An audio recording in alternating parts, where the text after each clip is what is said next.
So All right. here we go. All right, Del Jackson here with Andy Herr. We're trying something a little bit different. We're using the Zoom application, and we kind of got cut off at the end of the season, so we wanted to kind of recap our season, talk about the website, and talk about what's going around in the LL. So Andy's got a nice shirt on. I got my shirt on. I mean, we're still in LL hoops. We're still here. So we'll start with Andy, who's got a beach picture back there. And what I wanted to do, Andy, is just kind of recap the season from your point of view. I have down here surprises, what you saw, good teams, and then we'll talk about the LL hoops teams. And we're in the middle of an all-state process. We want to talk about that a little bit too. Go ahead. So I guess to start off, when we went back to our show that we did at Calico, one of the things that I said that struck me looking at last season and then this past summer league leading into the 2019-2020 season that we just had or are having or whatever you want to call it, it was very competitive from top to bottom in almost every single section. And I said that with the fact that that's kind of a good news, bad news scenario. The good news is that during the league season, it's going to be absolutely nuts, which of course it was. We saw that literally almost in every single section. The bad news with that is whenever those teams got outside of the league and then, to districts or even into states, how long do those teams kind of stick around when they face that uptick in competition? And I think for the most part, we kind of saw that play out. I mean, again, as of now, we still don't know if states are going to continue. Maybe not. If you saw the comments today, that's certainly not a ringing endorsement, but who knows? But even still, whether we keep going or we stop, we only have one league team left, and that's Lancaster Catholic. And that's not really a surprise because the other thing that I said is if you're going to have a team kind of make a deep run, whether it be in districts or states, it's probably going to come for your quote unquote lower levels. So there you have Section 4, 4A. So, I mean, really that played according to script. That's just the 40,000-foot view I can give you from the season that was. I think in large part it pretty well played out to what I thought initially. I mean, of course, there's always some surprises and things like that, but as a whole, I think it probably pretty much went to how at least I would think you and I, or me specifically, thought it might shake itself out. How about we talked about some surprise teams. I got a couple I'd like to talk about, but I'll give you first shot. Surprise teams. Why don't you lead me down the path, and I'll either bicker with you or I'll agree with you. Or... Yeah, well, that's good. I'm thinking number one of Columbia's run in Section 5. I mean, they just kind of they took care of business, and I thought in the beginning of the year that would be a pretty competitive section, and they pretty well owned that section. So that surprised me. Not that they were that good, because I thought they would be in contention, but they just kind of ran away with that section, which surprised me a little bit. That's number one. Number two, maybe not a super surprise, but you and I both thought Section 4 might be really, really good. And, I thought Elko did a pretty good job. They didn't quite win one of those big games that they were in, like versus Catholic, and in the leagues they were close, but they showed well in the districts and in the states. I thought they did a pretty good job. And then you got to look at Section 2 with our buddy Rocky's team. I mean, they were clawing, and they beat Warwick once, but they weren't quite as good as Warwick, but yet they were strong enough in the districts to claim a district slot. I mean, they had a battle to get a district slot, and then they make the big upset in the PIAA. So they were kind of the surprising things to me. Yeah, I mean, it's hard to disagree with that assessment. I think I pegged Columbia as probably the Section 5 favorite. I probably didn't think they would go undefeated. I figured maybe they'd stub their toe along the way at like an Anvil or something like that. I was very high on AC coming into the year. Section 4, you're right. Again, going back to before the season, now that we're kind of putting a bow on everything, I think you and I and a lot of other people thought that would be ultra competitive. And for the most part, it really was. I mean, Catholic certainly held up their end of the bargain. Octorara, we kind of maybe thought they'd show more, but at the same time, they did beat Catholic. So, and we were there to see that. And that was obviously a really cool game fortunately, we kind of lucked into that, but we thought it would probably be a pretty good game before the season, obviously. So, I mean, that was cool to see. And then Octorara kind of turned it on at the right time during the season where they got hot. And I remember the game I did down at Solanco. I was talking to Coach Lambert after the game, and he pretty well said what I was thinking when I asked him. I said, do you think this is kind of maybe the catalyst to perhaps start a run? And then sure enough, it was in so many ways. So, Octorara certainly showed out. I mean, and they played up until their very last opportunity at Eastern York. I was there. I mean, that was one of the more entertaining atmospheres, I guess you could say. A lot of things going on, not just on the court, but off it. And that's those that were there know what I'm talking about. But no, I mean, and you're right. I think, Warwick and E-Town holding up their end of the bargain there. I guess the one thing that kind of surprised me in a way was maybe LS a little bit, I guess. I mean, just their sheer dominance over Section 3. From a competitive standpoint, I probably would have said the nod to Section 4 probably would have, if we're going against comparisons, probably Section 4 would be a little bit more competitive from top to bottom than Section 3. But I mean, LS pretty well rolled over everybody. Yeah. And they're hard that's to beat. Go ahead. They're hard to beat. The LS. I mean, they have Coach Berryman. He hasn't lost that section yet. I mean, he's got a heck of a winning percentage. That's all I know.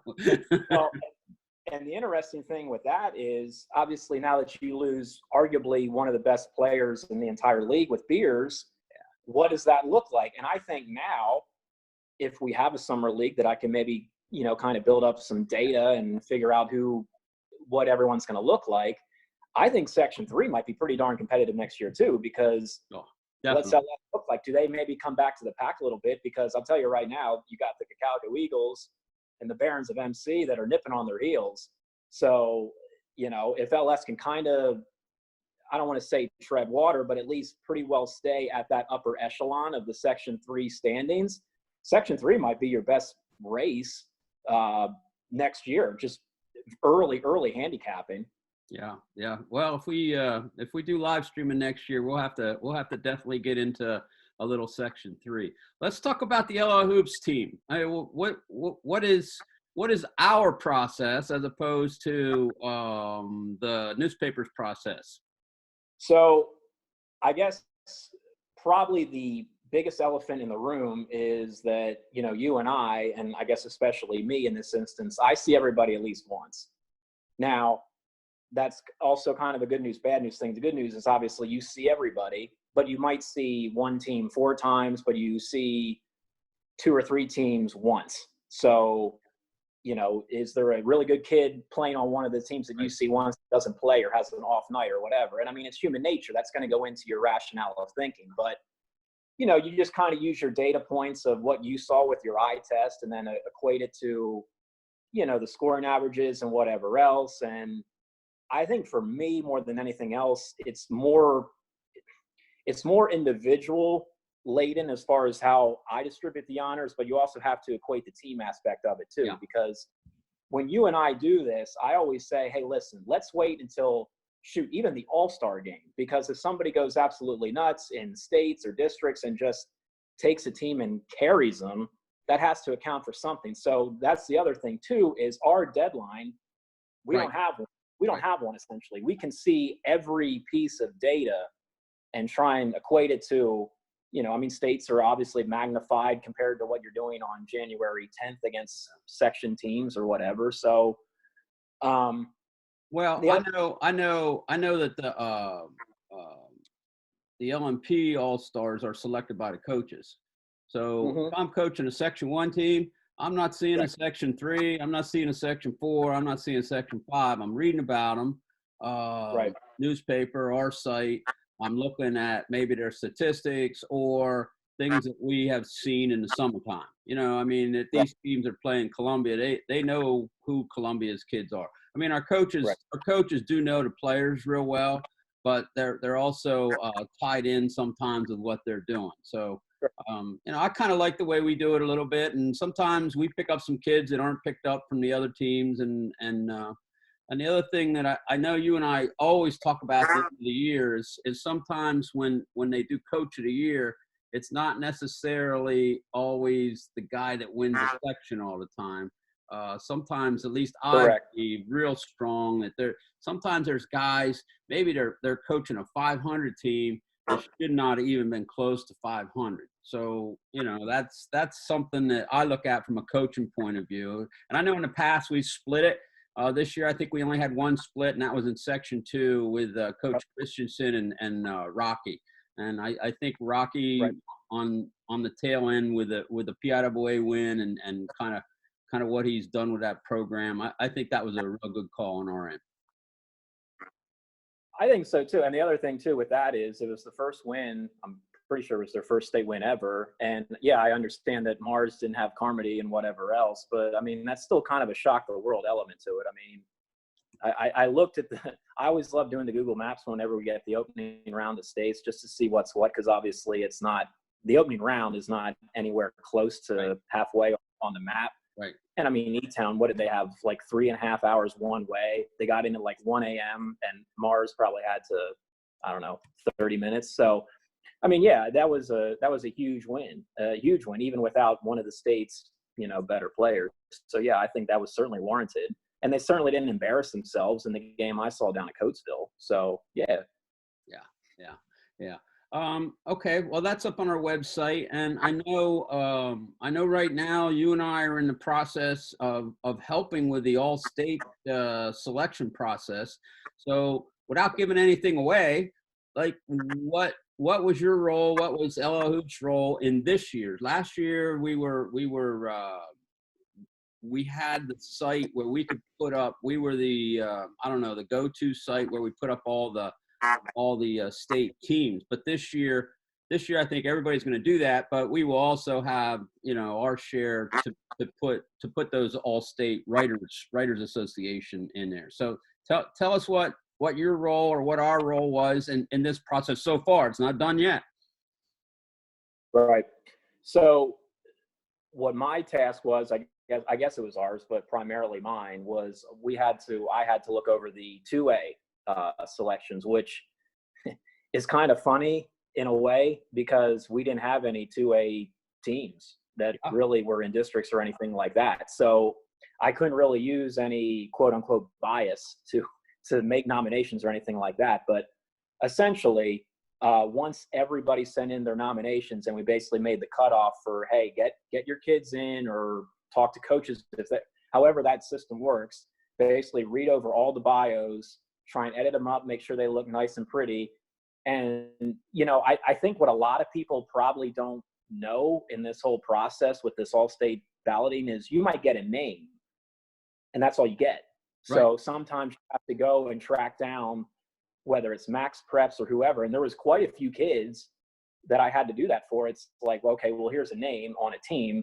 Let me see if I can dig something up. And I know there was one kid that the last time he had single digits was like MLK Day or something like that, like way back in mid-January.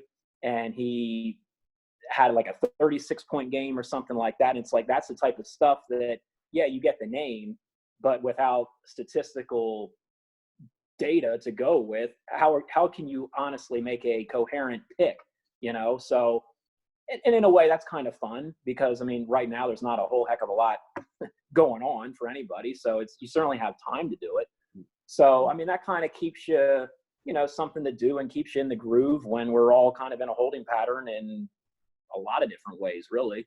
So yeah, I know for the last couple of seasons we've been credentialed up at Hershey for the finals, and sometimes that's eye opening to see a kid play at the AA level. Right. You know, there's some couple of D1 coaches up there slopping down popcorn and drinking their sodas and, you know, making sure that everybody sees them.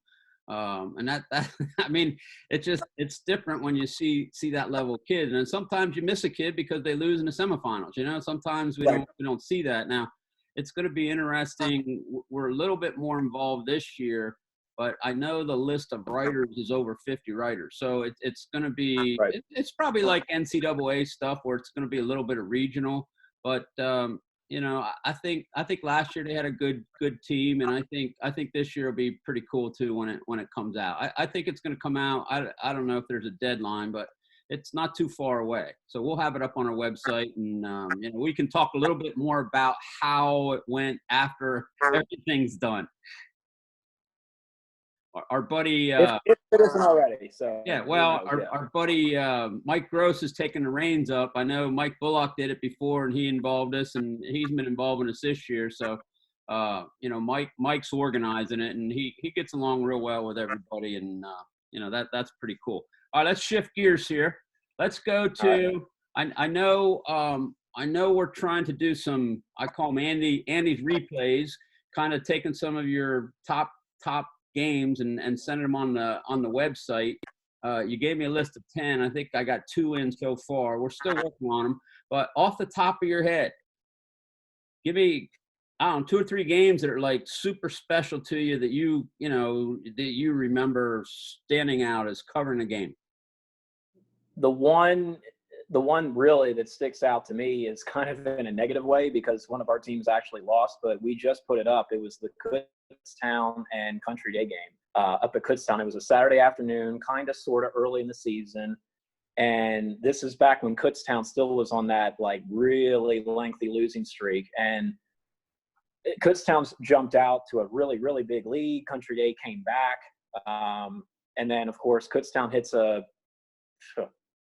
not a 75-footer, but pretty darn far at the buzzer to win, which obviously, you know, prompted a court storming and everything else. So, I mean, that was one of the really cool games. It was, you know, it was funny. I was thinking about this today when I kind of saw our quasi script for tonight, and I was like, well, shoot, the best game I probably didn't even see. That was probably you with Coatesville and McCaskey. I saw the other night, I actually was just going down the rabbit hole of YouTube, and I saw some of the highlights from that. I mean, that was just, you know, you want to talk about social distancing. There wasn't any social distancing going on in that gym that night. I mean, that was elbow to elbow, knee to knee. I mean, standing room. I mean, that was, I wish I could have seen, but, you know, you saw that one. And then the other game, too, that I didn't see is the last one that was actually played. It was Catholic's, 4 overtime win at Altoona back in whatever that was, the second round of states. I didn't see that one. Yeah, I didn't see that one. We relied on Doug Kraft to send us some stuff on that. So I mean, that was amazing because I was following along. I was sitting in my comfy chair and I was just retweeting everything, and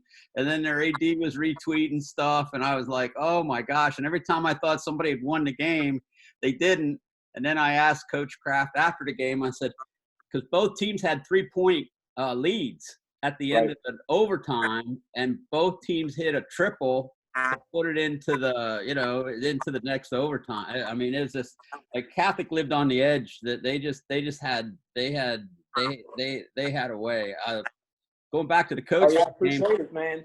Oh man, go back to that Coatesville game. I was sitting down at that little dinky table down in the corner, and I was like next to the cops, and I'm talking to people, and I'm trying to do video, and I mean, like guys are going off, and the fans are rocking, and I'm like, wow, that's pretty cool. I mean, I swear, Andy, it was the first time I shot JV video ever. Put it on Twitter. I swear to God, I mean, like, wow, everybody's into it. The kids are clapping. I'm like, this is the third quarter of the varsity game, right? And I'm like, no, but I'm like got my phone sideways and doing that, and that was special. That was really fun. A lot of talent. I sent a thing into 27 this week. The guy was looking for top plays, and I sent David Kamanga's last second shot up there at Hershey to win the districts. And they had, I think the game before they had a tip in by Atkinson against Susquehanna Township. Right. And I had that one too. So I know I was teasing Coach Joe. I had him after the game. I always waited my turn, but it's like, yep, this is what we do, Joe. He said, well, you come back next week. All right. You come back, it's like, all right. I said, Coach, I'm not making that trip to Altoona. I'm sorry. I just can't, I can't, I can't do it. How about the LLs this year, just in general, the LL tournament? What did you think? Some surprises? I know I was surprised at a couple of games. I guess to start off, to go back to our last point, talking about memorable games, this was the other one that we just put up, was the Columbia and Warwick game. Everybody knows I like to do a bracket once a year. It's for leagues because I see everybody and it's like, well, I kind of think I know what I'm talking about, which I never do, which no surprise there. But the one game I totally got burned on was that Warwick and Columbia game, because remember, quarterback went down against Lebanon, and he's the floor general. And it was like, you only had one game against Solanco to really figure out who's who now, and am I getting his or whatever. And it's just like more of a resume to kind of judge Warwick on a more accurate level with such a huge loss. And, of course, just, Chase Yarbrough just makes a fool out of everybody and just drops in, I don't know how many he had, 27 or something like that. And, that's Columbia's first league loss, and they kind of got humbled, And then it's like, okay, well, obviously the magic is going to stop. I mean, that was like their one game and whatever else. And then what do? They do the same thing 2 nights later with another Chase. Chase Crawl explodes, beats Catholic. And, they're on a quasi-Cinderella run, which was weird to say that because at the beginning of the season, I really thought Warwick could get back there. Yeah. Now, it was certainly an unconventional road with twists and turns that they did, but they got back there. And I mean, it's funny too, going back to that final game. I was talking to Coach Tommy after they lost at Township late in the season.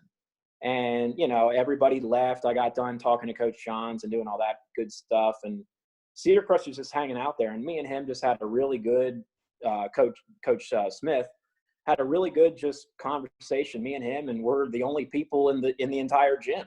And then obviously you flash forward to whatever that was, 2 weeks later, a week and a half later, standing room only again in the same place. And that was kind of a turning point for their season.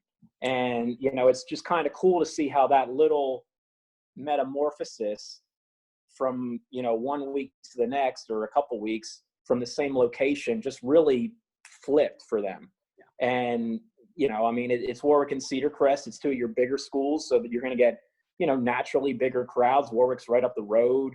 And then, it's no secret. We talk about this all the time. Them Lebanon County boys, it's different. And they take a special treat in coming down to this neck of the woods and, walking home with a trophy of their own and saying this is for the county, not just our school. So, I mean, that's just kind of my initial thoughts of it. The other thing too that sticks out about league playoffs is you had E-Town and LS. What happens there? LS wins, I guess, in leagues. Then literally 7 days later, they go to E-Town. E-Town knocks them out of the districts or into the losers bracket. So, it was kind of the microcosm of the year. It was just ultra competitive, ultra good. And, I don't think it was any real surprise that it really came out that way. And, you and I talk also where, there might be a team in the, quote unquote lower levels, like a Columbia or an Elko or somebody like that, I'm really, really high on. And you're always like, well, it's usually kind of a big boys game once you get to the league playoffs. And, they always figure out a way to weasel into one or both the spots. So that pretty well played itself out too. So it's kind of my thought. Yeah, it's surprising sometimes. I mean, I do lean with the bigger boys sometimes in the LLs, but we have on the archives and some teams. LS won the other year, and there's some teams that don't necessarily have to be the big boys to the Section 1 teams or Section 2 teams to win the thing. So that's pretty cool. Hey, let's talk about. I know we're on a little time issue. I'm watching the clock a little bit. I don't know when they're going to cut it off. So let's talk about the website. What did you think this year? It was our 20th year. I mean, anything that you thought we did well, or you get any comments? I mean, you get a lot more comments than me because you get out and shake people's hands, and I just like they just look at me, an old grumpy guy, and nobody talks to me. It's all good. No, I mean it's all love. I mean, it really is. I mean, everywhere we go, people are very complimentary. I think the thing that people really appreciate is we're not just relegated to like the quote unquote, sexy game of the night, and we're just going to send everybody there. It's like, I like getting out. I like seeing everybody. And I think to a lot of these schools that really don't get that kind of pub, maybe they're not having as much a most successful of a season as they'd like. It just goes a long way to appreciate, or I think they appreciate the fact that we're out there and we're showing face. And it's like, it's not just lip service. Like, we honestly care about everybody in the league, and we want to shine a light on everybody that we possibly can. And I think it's pretty evident that that's true. I mean, we like to get around to as many schools doing a live stream if we go down that avenue again. We also take an inventory of, who did we do, who didn't we do yet, who can we get in with, who can we kind of, shine a light on their program in some form or fashion in a different way other than, the written word or pictures or whatever. So, no, I mean, I think it was a successful run. Like I said, everywhere I go, it's all love, which is nice, because that makes a difference to me, and it makes me feel like we're doing something that's worthwhile and that people enjoy, and that's what kind of is that drug that keeps bringing you back into it. So let me ask you this. First of all, how many years have you been with us? Number one, and then number two, how have things changed on the website, or what you and I do different than when you started with us? So I got back from college it would have been the 2012-13 season, but I wasn't fully engrossed in anything. I think the only game I went to other than like Warwick games was the McCaskey and Donegal game at CV in the league. So I think it was 14 that I'm pretty sure it was 15 where I finally saw everybody. So let's just say essentially the 2014-2015 season. So I would say from a website perspective, there's more individualized attention, I would say. For what it's hard to explain, but I just feel like the team pages are more personal, I guess. It's not just kind of like a lip service type thing. Like I don't know. I don't know how to explain it. It just seems like there's more, and maybe that's from just naturally seeing everybody. I know the inventory of, this is what their schedule looks like when I go to see them, and they're on a 3-game losing streak or a 5-game winning streak or whatever. It's just kind of that. I don't know. It's obviously grown, I think, by leaps and bounds, and obviously we've seen some reciprocation from other parts of District 3, other parts of the state, really. So I think that's a good thing. But we're not going to forget our roots. I mean, it's still LL at the end of the day. So I think it's grown, and sometimes growing isn't always for the best, but I think we've done it in a way where we're steadily getting out to more and more people, but again, not forgetting where you came from. And that's at the core of everything. That's really as Lancaster County, Lebanon County as you can possibly get when you get right down to it. Yeah. All right. That's some good stuff there. I know this year we did more of the streaming, and Bruce Bagley kind of took care of that from the production end.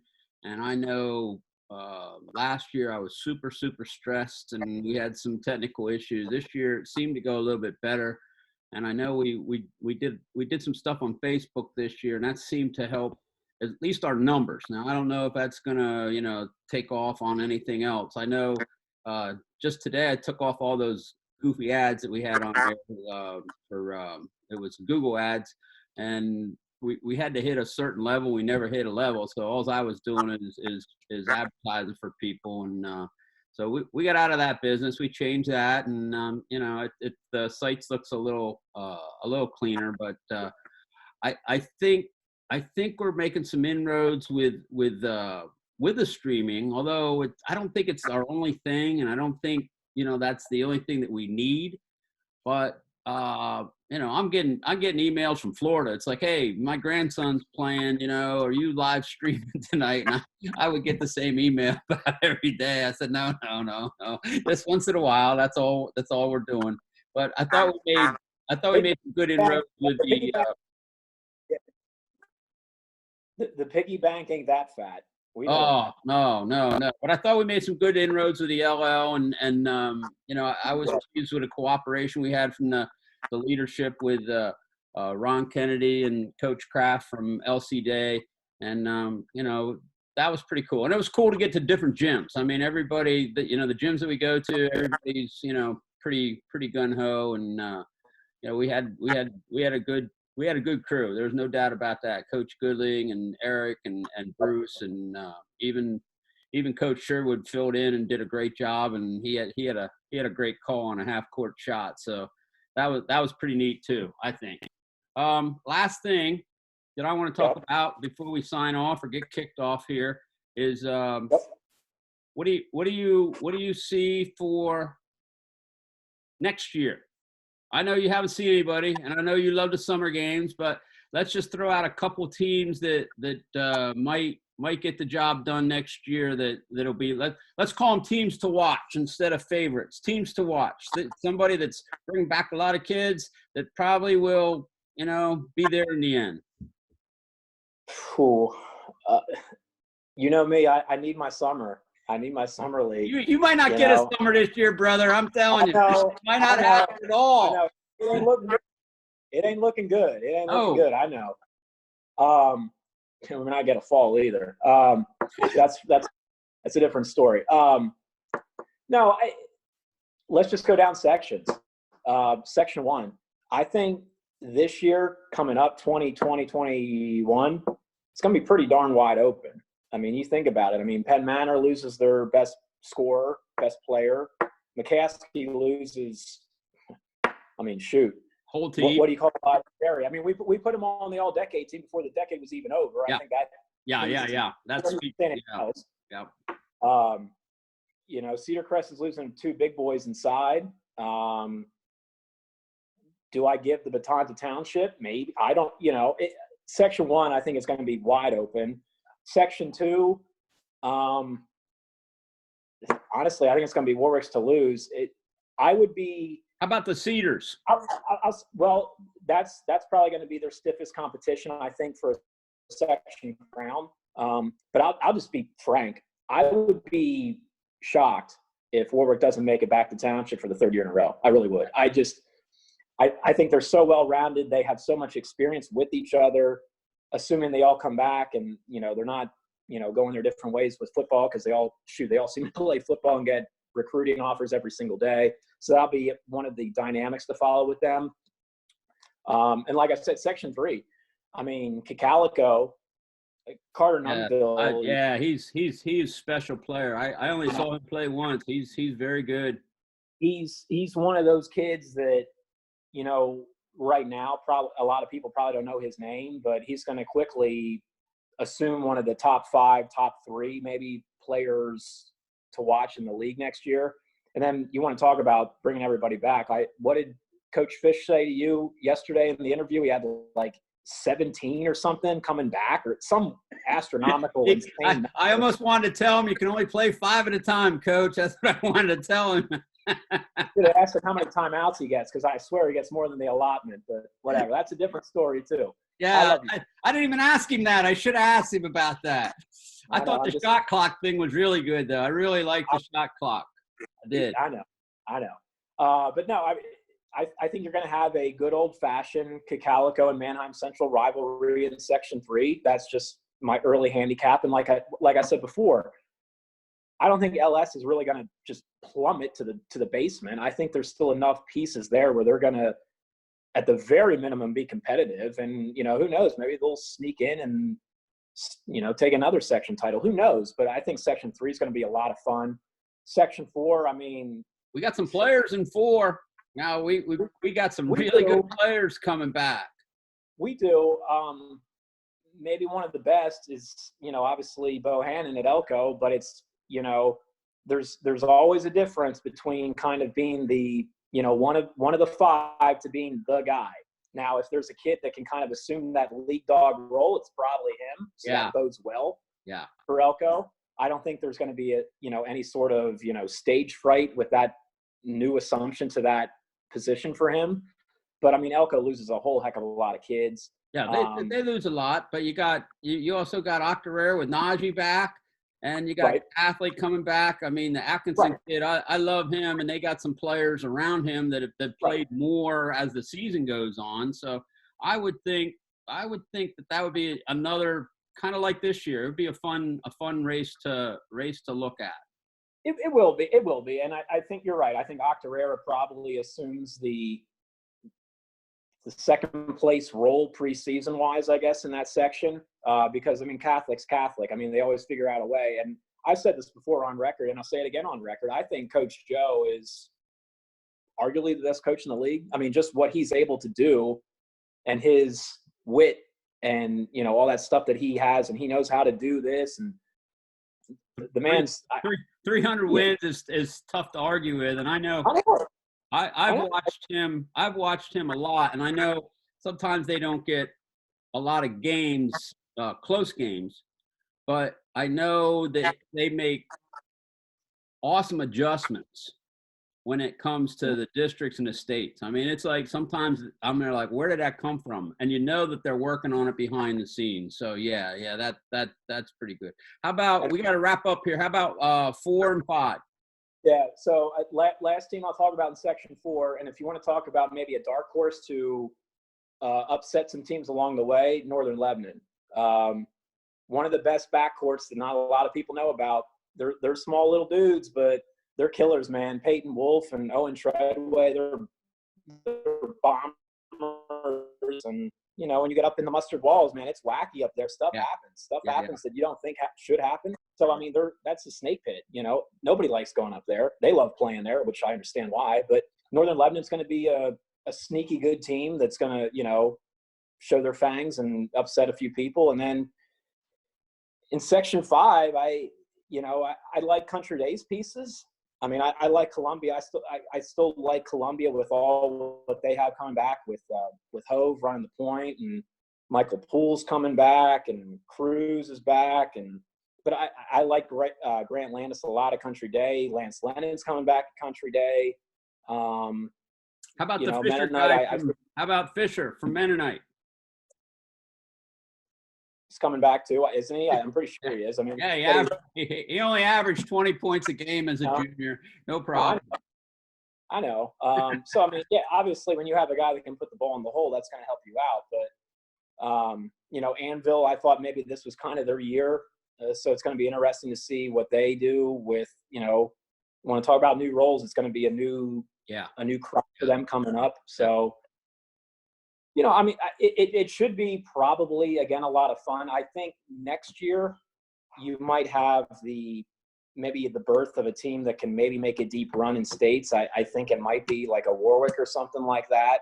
The bad news for them is they flirt with that 5A and 6A bubble, and they just can't get to that 5A level, which I know they want, because it's a whole different beast in 6A in hoops. So, I don't know. Like I said, you want that inventory to, try and make some, assessments heading into the season with summer and fall leagues and stuff like that. But like you said, you don't know if you're going to get it.